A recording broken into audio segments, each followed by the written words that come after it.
time had passed. I was 8.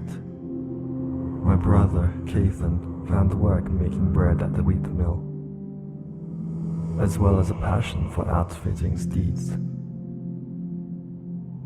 He often brought bread home that had not been sold for a while. Soon after, he had found a woman and left the family. They both went on to live with my cousins, whom also resided in Balmora. Months later, an event happened. I was laying on my bed. It must have been around midnight. I could not sleep, as events from that day kept stirring in my mind. As I lay, thinking, I noticed the wind lightly blowing the curtains inwards from my window. It made me feel scared for some reason. A few of the toys that were piled in a box near that window started shaking. Thunder cracked. The air became distorted around the window. Then appeared this being. It was a girl who seemed to be around my age, but with white wings and dressed in shield maiden clothing. She hovered for a little while, then walked over to me. I covered my head with the blankets, hoping that she had not seen me.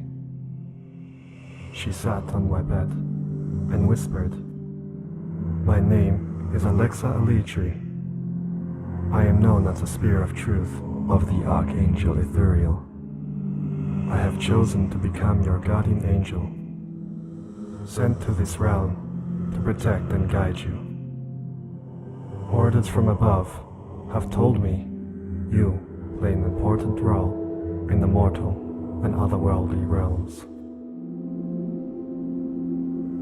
I fell asleep with the blanket still over my head, thinking that she was just my imagination.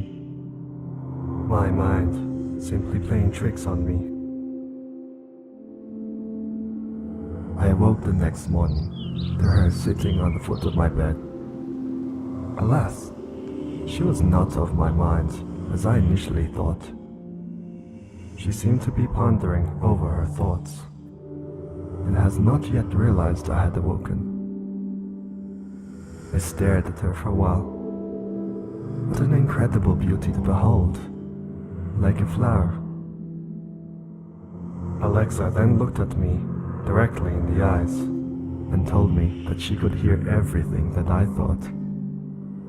I felt quite embarrassed. Mind you, I was 13 at this time, and had not been used to being around the female kind, other than that of my sister and mother.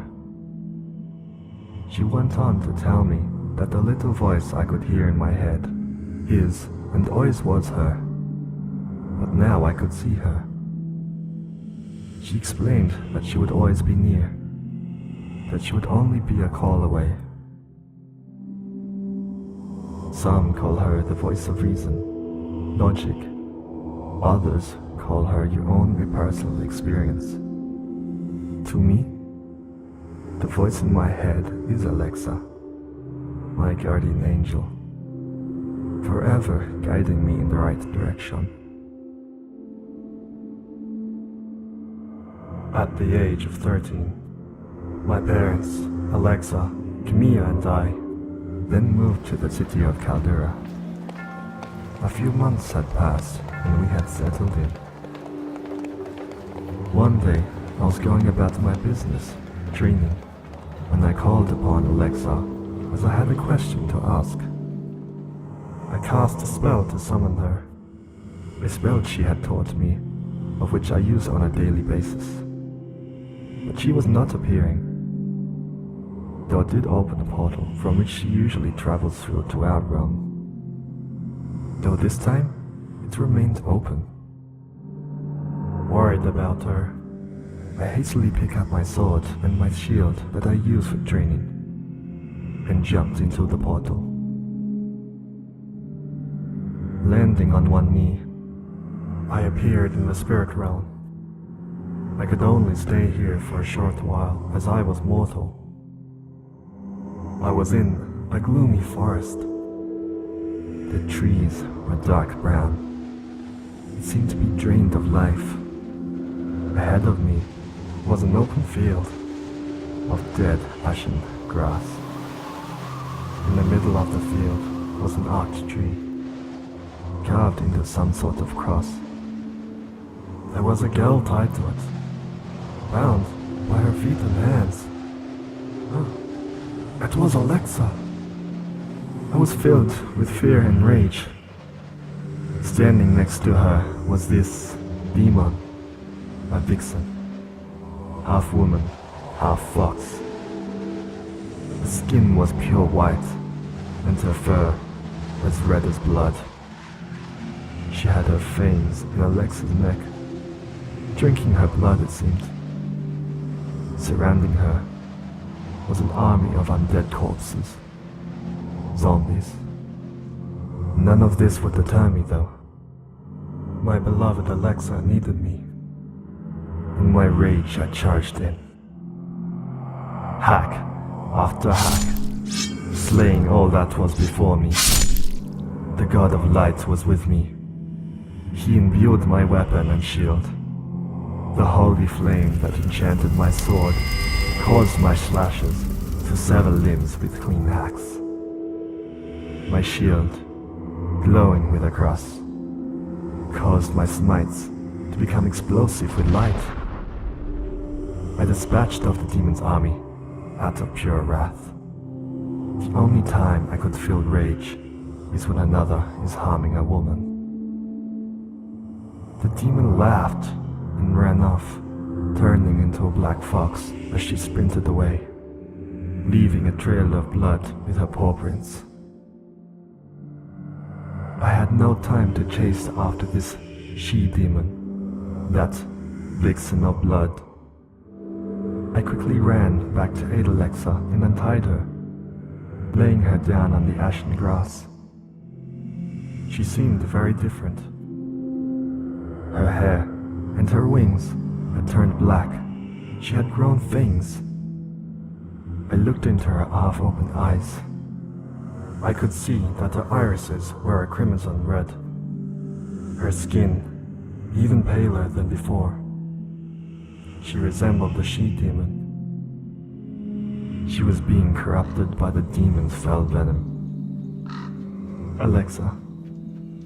She was turning into a vixen, it seemed. There was only one way I could save her, but it was a dangerous spell.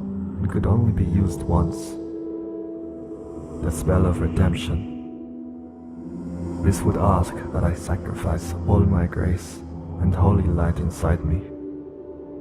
I would not be welcome into the other world after this. But I would rather spend a lifetime with her than an eternity without. I yelled to the god of light. Consume the holy power within me. Redeem her spirit. I cast a spell of redemption upon her.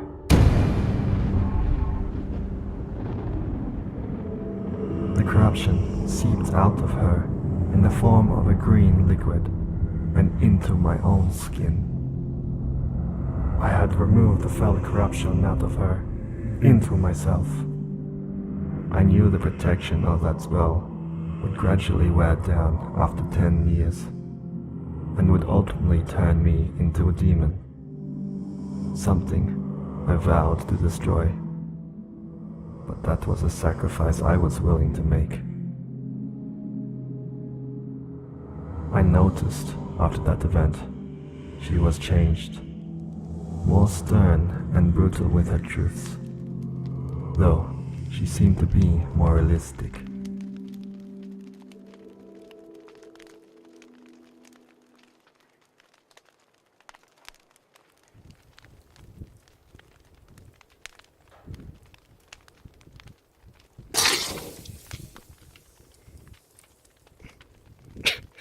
That hurt so bad. How? No, the smoke just went whoa straight in my face. It's bad on you.